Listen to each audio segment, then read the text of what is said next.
Hello students, कैसे हैं आप सब। आशा करती हूँ आप अच्छे होंगे और अच्छे से अपनी पढ़ाई कर रहे होंगे। मैं मोनिका रावत आपका स्वागत करती हूँ आईसीटी वर्चुअल क्लासरूम देहरादून में। बच्चों, आज हम क्लास 12th का जो आपका सब्जेक्ट है फिजिक्स, उसके जो प्रीवियस ईयर के क्वेश्चन पेपर हम डिस्कस कर रहे थे उसे हम कंटिन्यू करेंगे। लास्ट लेक्चर में हमने इस क्वेश्चन पेपर के कुछ क्वेश्चंस डिस्कस किए थे। आई होप आपको समझ में आए होंगे। आज हम इसके आगे के क्वेश्चंस डिस्कस करेंगे। तो बच्चों, अब हम चलते हैं अपने स्मार्ट बोर्ड की तरफ।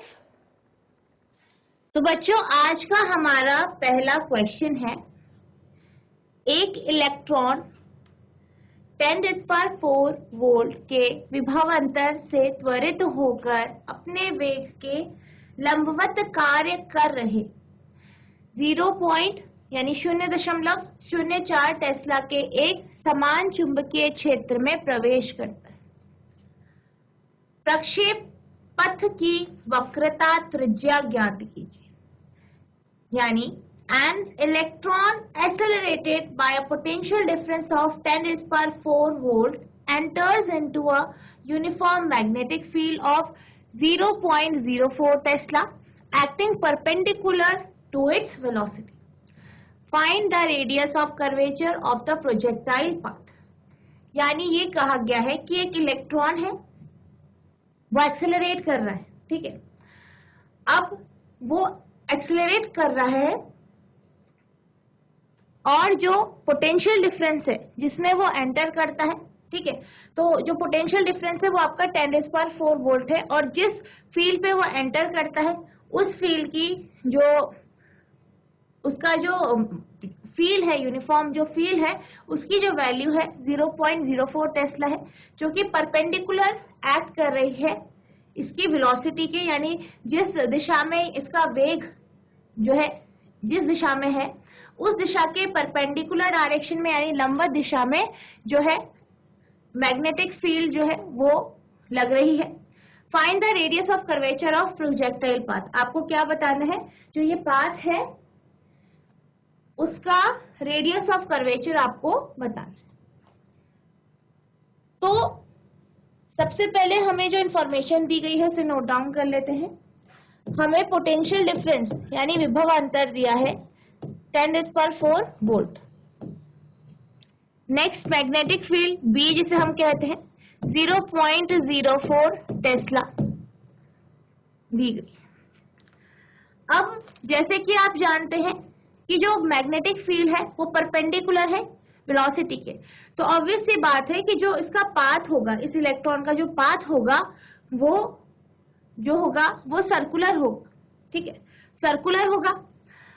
तो जब हम सर्कुलर पाथ के बारे में बात कर रहे हैं, ठीक है, किसके बारे में बात कर रहे हैं, सर्कुलर पाथ के बारे में बात कर रहे हैं।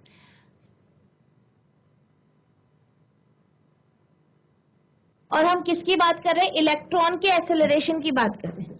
तो इस केस में आपका जो F होगा वो बराबर हो जाएगा QVB के। अब क्योंकि ये एक सर्कुलर पाथ में ट्रैवल कर रहा है तो हमारा जो फोर्स है वो mv²/r के बराबर होगा। जब हम सेंट्रीपिटल फोर्स की बात करते हैं, क्योंकि ये क्या कर रहा है, एक जो है सर्कुलर पाथ में ये रोटेट करेगा, तो इसके लिए जो आपका फोर्स का फॉर्मूला हो जाएगा वो mv²/r होगा।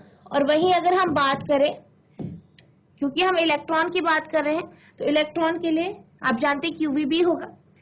अब हमें इस जो पाथ है इसका रेडियस निकालना है, तो जो हमारा r हो जाएगा वो बराबर हो जाएगा mv²/QVB के।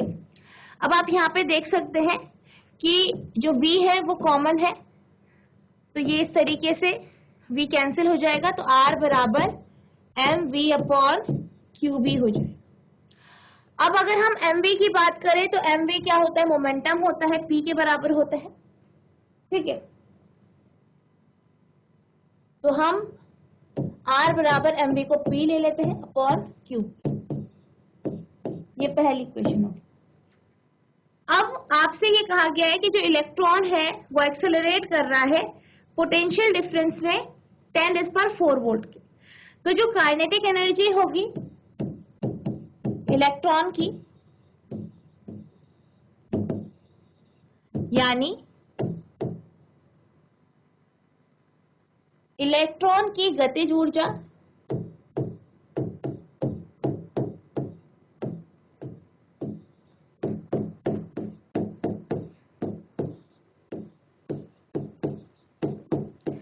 इलेक्ट्रॉन की जो गतिज ऊर्जा होगी वो ईवी होगी। ठीक है, अब आप ये जानते हैं कि जो काइनेटिक एनर्जी का फॉर्मूला होता है वो हाफ एम वी स्क्वायर होता है। अगर हम ऊपर नीचे m से मल्टीप्लाई कर दे तो ये ऊपर m square V square upon m हो जाएगा। और आप ये जानते हैं m स्क्वायर वी स्क्वायर आपका मोमेंटम होता है, तो ये p स्क्वायर हो जाएगा अपॉन 2m। और अगर हम काइनेटिक एनर्जी को E ले लें, ठीक है, तो ये आपका p स्क्वायर बराबर हो जाता है 2me के। p बराबर हो जाता है अंडर द रूट 2me। अब जब हम बात कर रहे हैं E की, यानी एनर्जी की बात कर रहे हैं, तो काइनेटिक एनर्जी हमारी ईवी है, इसकी जगह हम ईवी रख सकते हैं। ठीक है, तो हम ऐसे ही करेंगे। हम क्या करेंगे, पहले हम काइनेटिक एनर्जी की जगह इस फॉर्मूले को रख देंगे, p स्क्वायर अपॉन 2m बराबर ईवी। अब p स्क्वायर को हम p में कन्वर्ट कर देंगे तो ये आपका जाएगा अंडर द रूट 2mev। अब p जो है आपका बराबर हो गया अंडर द रूट 2mev के। अब p की वैल्यू हम फर्स्ट इक्वेशन से यहाँ पे रख सकते हैं। अगर हम फर्स्ट इक्वेशन को p के टर्म्स में लिखे तो p बराबर QBr हो जाएगा। तो यहाँ पे आपका QBr आ जाएगा बराबर अंडर द रूट 2mev।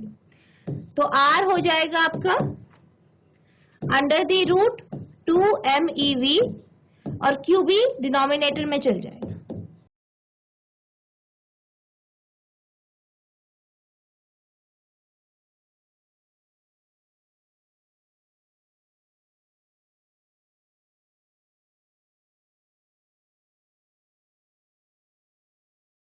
अब आप जानते हैं मास ऑफ इलेक्ट्रॉन आप क्या होता है, आपको E की वैल्यू पता है, यानी इलेक्ट्रॉन का चार्ज क्या है ये आपको पता है, Q की वैल्यू आपको पता है, B आपको दिया गया है, V आपको दिया गया है, तो आप इजीली R की वैल्यू निकाल सकते हैं। तो R बराबर हो जाएगा अंडर द रूट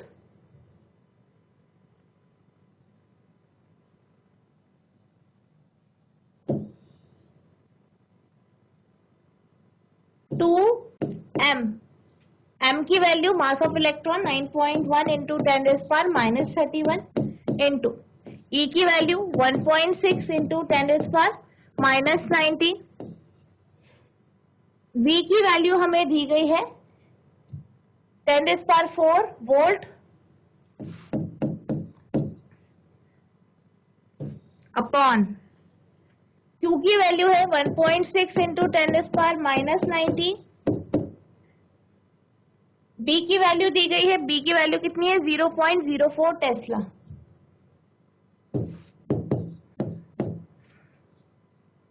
अब हम इसे सॉल्व करेंगे।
तो जो हमारा फाइनल आंसर आ जाएगा वो आर की जो वैल्यू आएगी वो आएगी 8.4314 इंटू 10⁻³ सेंटीमीटर।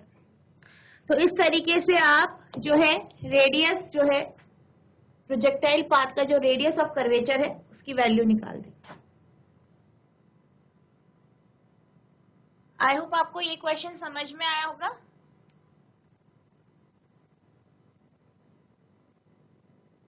अब हमारा अगला प्रश्न है, एक लंबे सीधे तार में कितनी धारा प्रवाहित करे कि तार से 10 सेंटीमीटर की दूरी पर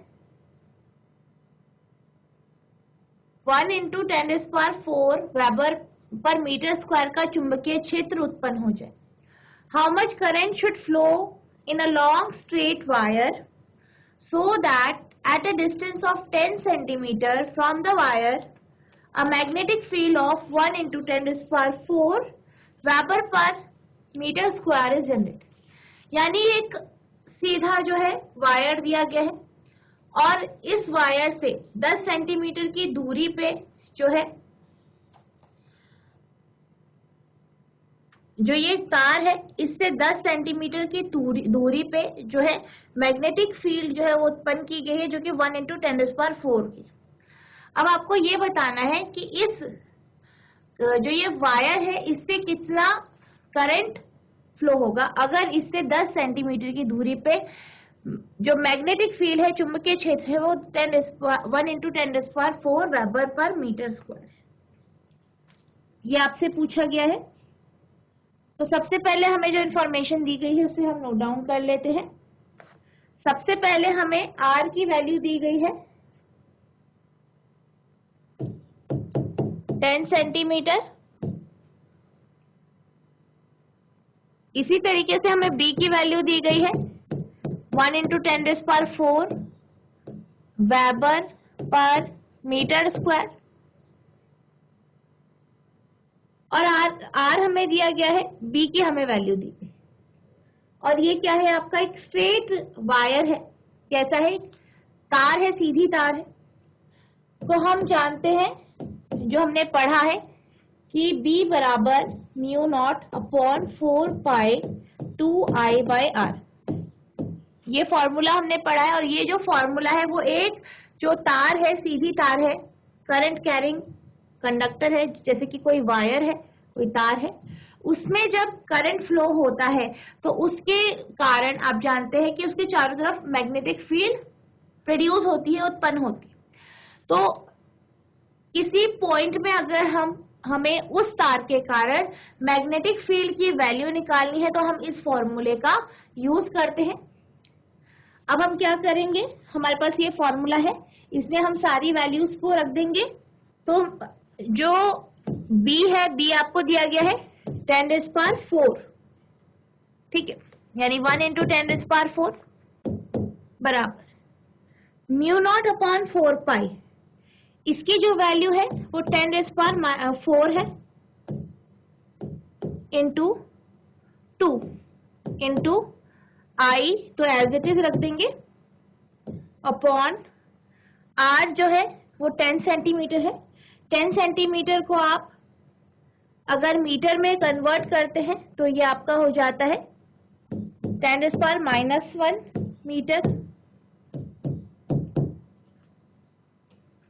अब हम यहाँ से I की वैल्यू निकालेंगे तो I बराबर हो जाएगा 10⁴ इंटू 10⁻⁻1 अपॉन 10⁴ इंटू 2।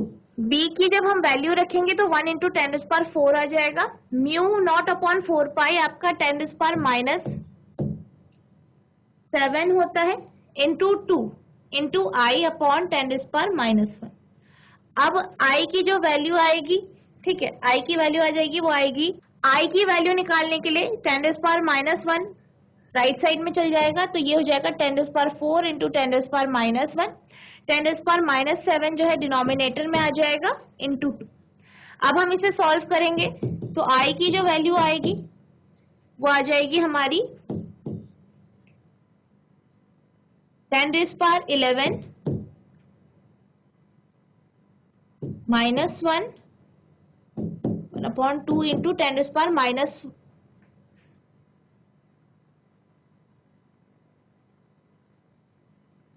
इसको आप इस तरीके से लिखेंगे 1/2 इंटू 10⁻10 एम्पेयर। इसको हम फर्दर सॉल्व कर लेते हैं, तो ये आ जाएगा 0.5 इंटू 10⁻10 एम्पियर या 5 इंटू 10⁻9 एम्पियर। तो इस तरीके से हम इस क्वेश्चन को सॉल्व करेंगे।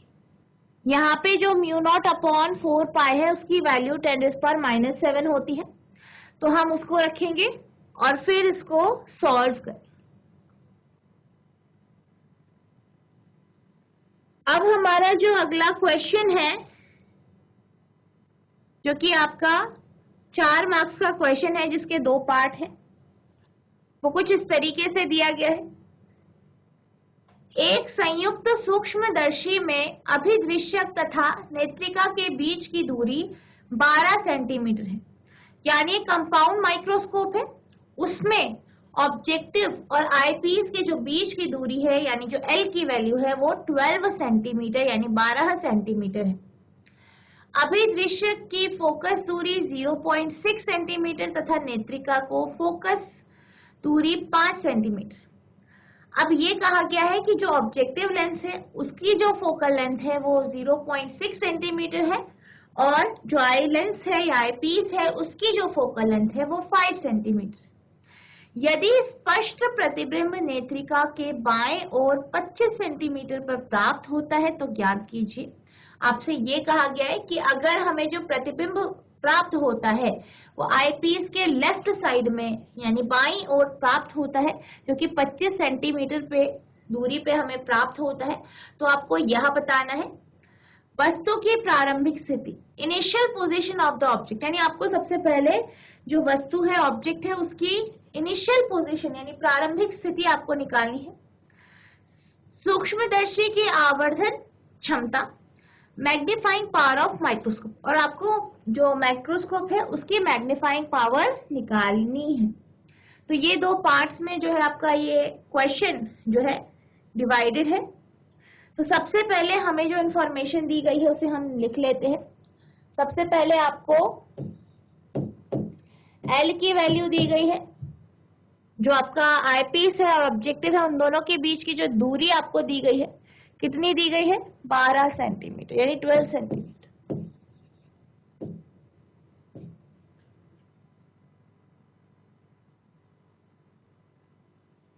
ठीक है, आपको क्या दिया गया है 12 सेंटीमीटर दी गई है और आपको फोकल लेंथ दी गई है ऑब्जेक्टिव की यानी एफ ओ दिया गया है 0.6 सेंटीमीटर। इसी तरीके से आईपीस का जो है यानी एफई जो है उसकी वैल्यू दी गई है, कितनी दी गई है, एफई की वैल्यू जो दी गई है वो 12 सेंटीमीटर यानी 12 सेंटीमीटर दी गई है। ठीक है, ये आपको एफई की वैल्यू 5 सेंटीमीटर यानी 5 सेंटीमीटर।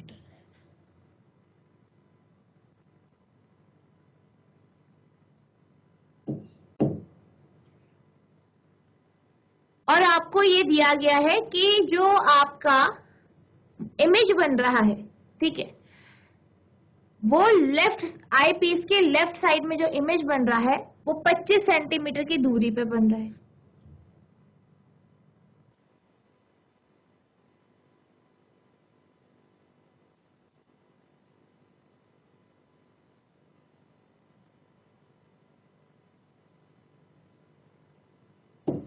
यानी आपको वी की वैल्यू दी गई है -25 सेंटीमीटर।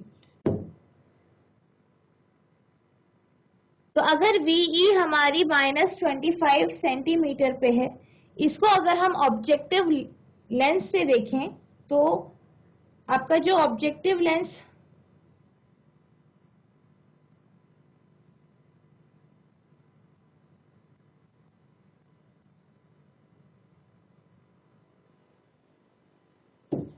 आपको यूई की वैल्यू दी गई है -25 सेंटीमीटर, क्योंकि जो है पहले लेंस से जो इमेज बनेगी वो जो दूसरी लेंस है उससे -25 सेंटीमीटर की दूरी पे होगी। तो V0 जो होगा वो आपका हो जाएगा 25 -12 अगर आप करेंगे तो 13, या हम माइनस कह सकते हैं, -13 जो होगा ये इसका वैल्यू आएगी V0 की। यानी ऑब्जेक्टिव के लिए जो इमेज बन रही है वो आपकी +13 पे बनेगी ऑब्जेक्टिव की। और अगर हम आईपीस की बात करें तो आईपीस के लिए जो यूई की डिस्टेंस होगी वो नेगेटिव में होगी। अब हम अगर लेंस फॉर्मूला देखें तो उससे आपका 1/f0 equals to 1/V0 minus 1/U0 होता है। f0 की वैल्यू 0.6, V0 13 माइनस 1/U0, आपको निकालना है U0, 1/U0 1/0.6 minus 1/30 minus 1/U0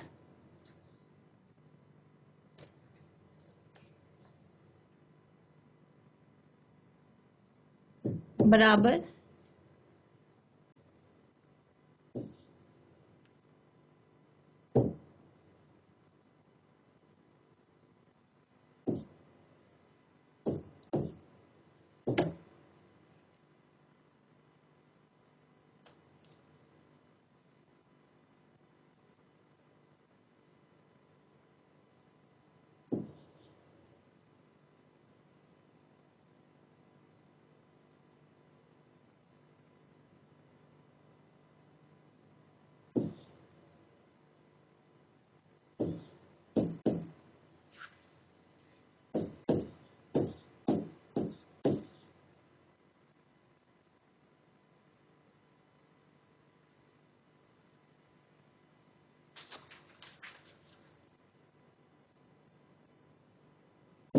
इसे सॉल्व करेंगे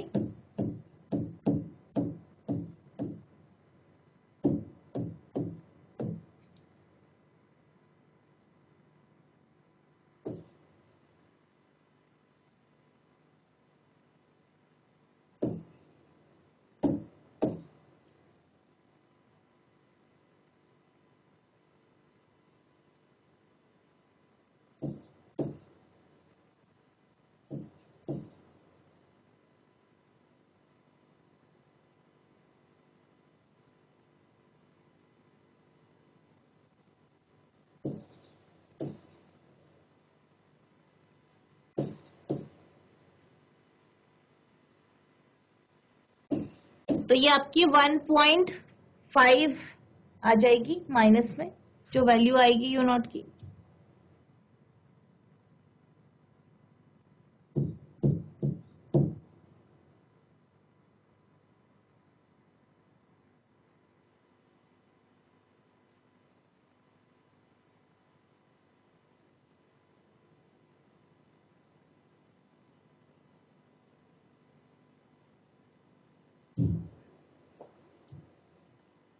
सॉरी, इसे क्या करेंगे आप, इसे रिवर्स करेंगे जब आप U0 की वैल्यू निकालेंगे, नेगेटिव U0 जो होगा, तो ये 78/124 होगा। अब इसे आप सॉल्व करेंगे,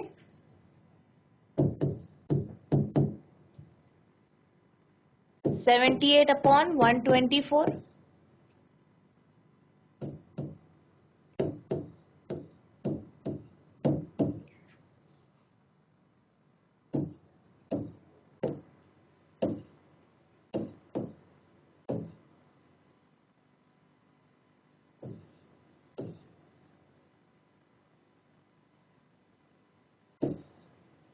तो ये हमारी 0.62 सेंटीमीटर आ गई, यानी U0 की वैल्यू -0.62 सेंटीमीटर।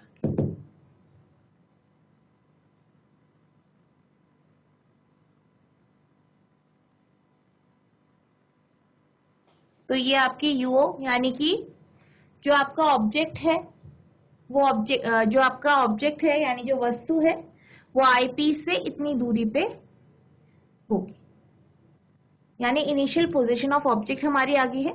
अब हम मैग्नीफाइंग पावर निकालेंगे। मैग्नीफाइंग पावर कितनी आती है ये देखते हैं हम। तो जो बी की पार्ट है इसमें हमें मैग्निफिकेशन निकालना है।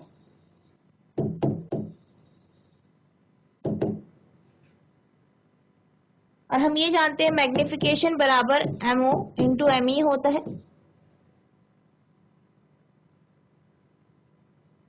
इसको हम दो तरीके से लिख सकते हैं, V naught upon U naught का mod into 1 plus D upon F E, और दूसरा आपका फॉर्मूला है L upon F O 1 plus D upon F E. अब हमें क्या करना है, हम इनमें से कोई भी फॉर्मूला यूज कर सकते हैं जिस हिसाब से हमारे पास इंफॉर्मेशन है। तो हम सेकेंड फॉर्मूले का यूज करते हैं, m बराबर L upon F O 1 plus D upon F E. L की वैल्यू कितनी है,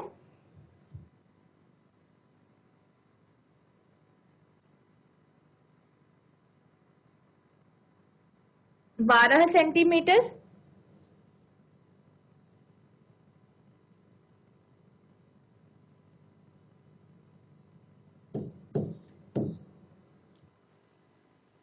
एफ ओ है 0.6, 1 प्लस डी की जो वैल्यू है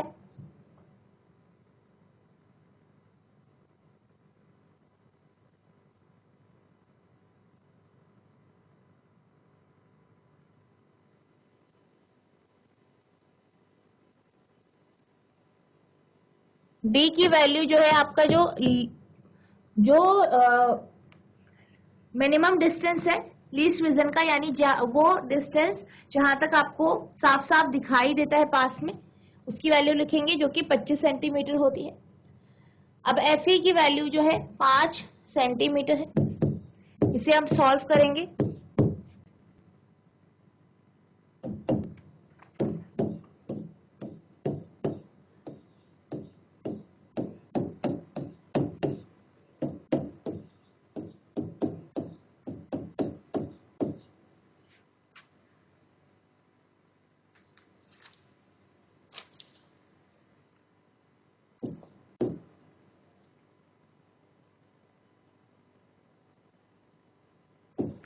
तो फाइनल जो है मैग्निफिकेशन कंपाउंड माइक्रोस्कोप का जो आया है वो 120 आया है, यानी 120 आया है। इस तरीके से आपको इस क्वेश्चन को सॉल्व करना है। और आपको इस क्वेश्चन में साइन का बहुत ध्यान रखना है कि किस में आपका नेगेटिव साइन होगा, किस में पॉजिटिव साइन होगा, ये आपको ध्यान रखना है।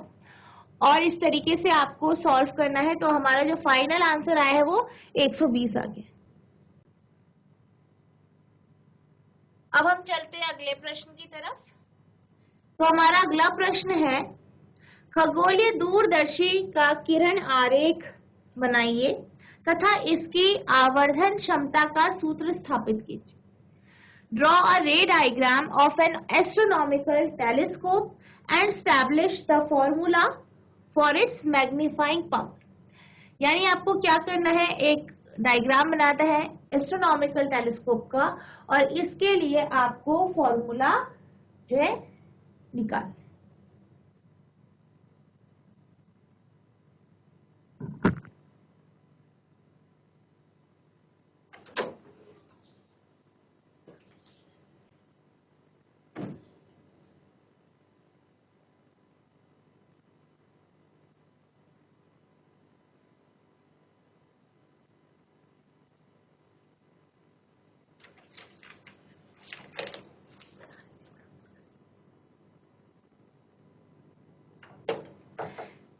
तो यहाँ पे हम किसकी बात कर रहे हैं, एस्ट्रोनॉमिकल टेलीस्कोप की बात कर रहे हैं।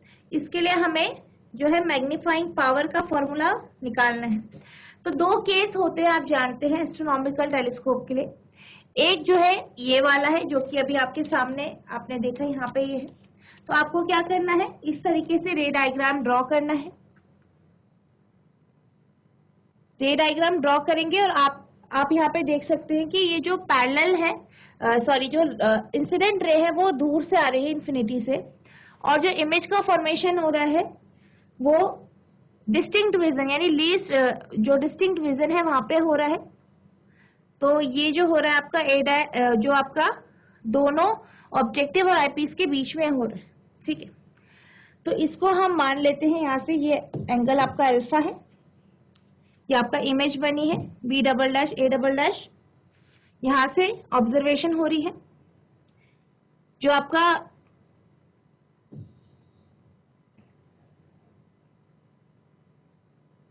ए डैश बी डैश है जो कि पहले यानी ऑब्जेक्टिव लेंस की जो इमेज बन रही है वो एंगल बीटा बना रही है, और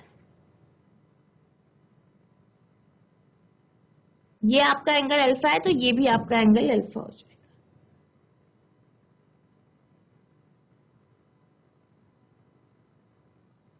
तो आप लिखेंगे let angle A dash C one B dash, जैसे कि आप यहाँ पे देख सकते हैं A dash B one sorry A dash C one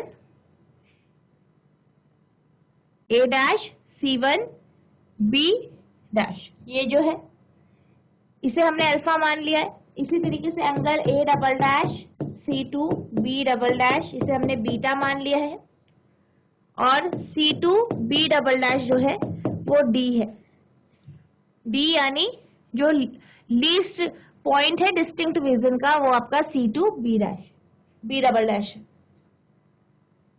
अब हम ये जानते हैं मैग्निफिकेशन बराबर बीटा अपॉन अल्फा होता है। क्योंकि जो आपके एंगल से वो बहुत ही छोटे हैं, हम एस्ट्रोनॉमिकल टेलीस्कोप की बात कर रहे हैं, तो हम इसको लिख सकते हैं tan beta upon tan alpha. अब हम ट्राइंगल देखें, कौन सा ट्राइंगल देखें, A dash B dash C two, ठीक है, A dash B dash C two. तो इसमें हम देख सकते हैं कि tan बीटा की वैल्यू जो है वो A dash B dash upon C to B dash होती है। In triangle A dash B dash C two tan beta बराबर A dash B dash upon C to B dash. इसी तरीके से हम दूसरा ट्राइंगल ले लेते हैं जिससे हम tan अल्फा की वैल्यू निकालेंगे जो कि हमारा है A dash B dash C one. आप देख सकते हैं यहाँ पे ए dash B dash C one, तो यहाँ पे जो हमारा tan अल्फा होगा वो A dash B dash upon C one B dash हो जाएगा।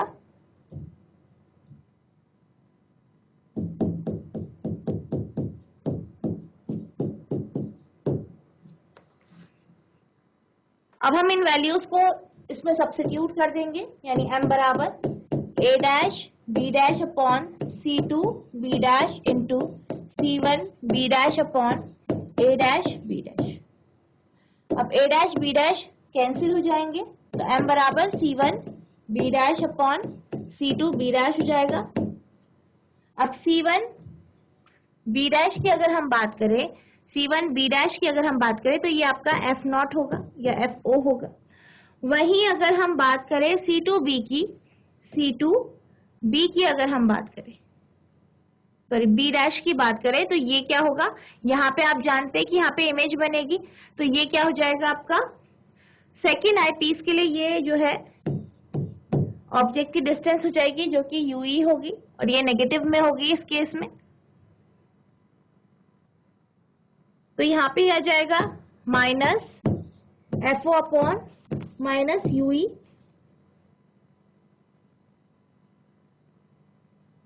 तो ये आपका मैग्निफिकेशन का फॉर्मूला आ गया। अब अगर हम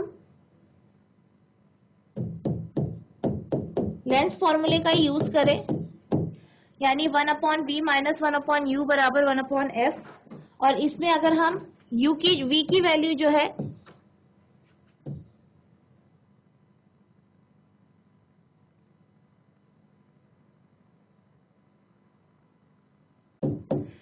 ये जो है माइनस डी हो गया, u को माइनस यू ई और f को प्लस एफ ई ले ले और इसे पुट करें यहाँ पे, तो हमारे पास हो जाएगा 1/UE बराबर 1/FE प्लस 1/D, यानी 1/FE 1 प्लस FE/D, और इसको हम पुट कर देंगे मैग्निफिकेशन के फॉर्मूले पे। तो हमारे पास जो फाइनल रिजल्ट आएगा वो m बराबर माइनस FO/FE 1 प्लस FE/D ये आ जाएगा। तो ये हमारा फाइनल मैग्निफिकेशन का फॉर्मूला आ जाएगा। आई होप आपको ये क्वेश्चन समझ में आया होगा।